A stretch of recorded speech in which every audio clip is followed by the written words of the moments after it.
আমাকে তো এভাবে কোনো না কোনোভাবে দমন পীড়ন করা হবে, যেহেতু আবার দমন পীড়ন হাসিনার সময়ের মতোই দমন পীড়ন ফিরে এসছে। তো এই জায়গায় আপনারা ভয় পায়েন না।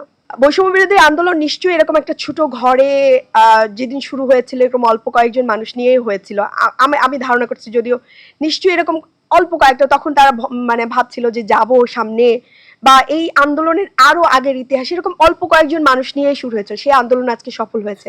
হাসিনার চেয়ে বড় সন্ত্রাসী বাহিনী তো এখন আমি মনে করি না এখনো বিএনপির আছে, তবে তারা হওয়ার চেষ্টা করছে একই ধাঁচে তারা দেশকে দখলদারিত্বের হাসপাতাল থেকে শুরু করে প্রত্যেকটা জায়গায়। কিন্তু এই এখন যদি আপনারা মনে করে থাকেন যে আমরা তো অনেক বেশি, আমরা অনেক কিছু করে ফেলছি, অনেক জায়গা দখল করে ফেলছি, তাহলে আপনাদেরকে মনে করিয়ে দিতে চাই যে আমরা কিন্তু ছোট থেকেই একটা স্ফুলিঙ্গ হয়ে উঠেছিলাম।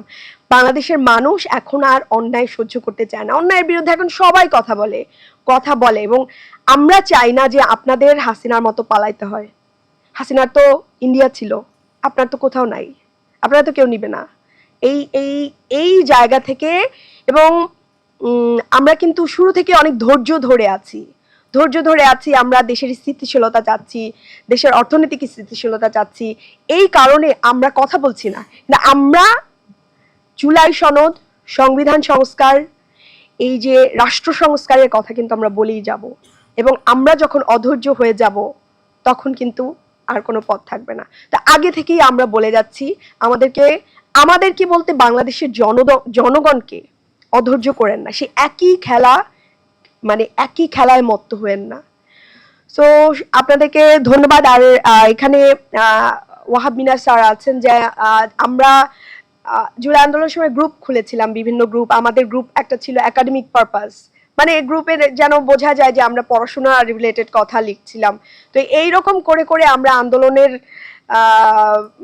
বিভিন্ন জায়গায় অক্সিজেন সিলিন্ডার পৌঁছানো, বিভিন্ন জায়গায় ফোন নাম্বার ওপেন করে দিয়ে ফোনের মাধ্যমে, তো এই ইতিহাসগুলো আসলে বলার কিছু আমি বলতেও চাই না। আর রিদম, ও যে চেয়ারম্যান যে বলে গেল যে ছেলেটার কথা, যে সোহাগের কথা, ওই সোহাগ ছিল, সোহাগের মা আমার বাসার হেল্পিং হ্যান্ড ছিল। তো ওই সোহাগকে আমি চোখের সামনে বড় হতে দেখেছি, শহীদ সোহাগ, ওদের বাড়ি ভোলাতে। তো সবকিছুর মধ্যে আমরা ছিলাম, আপনারা ছিলেন একটা দেশ পরিবর্তনের আকাঙ্ক্ষায়, সবাই আকাঙ্ক্ষায়। এই যে সাংবাদিক ভাইরা, আমরা তো মিডিয়ার সংস্কার চেয়েছিলাম, আমরা চেয়েছিলাম যে মিডিয়াও কারো দলদাস না হোক, তারা স্বাধীনভাবে কাজ করুক। তো আপনারা দেখি এখনো আমাদের অনেক কথা প্রকাশ করেন, অনেক কথা প্রকাশ করেন না, আবার প্রকাশ করলে নিচে সেই লম্বা গালির মানে স্রোত বয়ে যায়। তো এইগুলোকে আমরা ভয় পাচ্ছি না, বা এগুলোতে আমরা বদার্ড না। আমাদের সামনে একমাত্র লক্ষ্য, এনসিপির সামনে একমাত্র লক্ষ্য দেশ সংস্কার করা।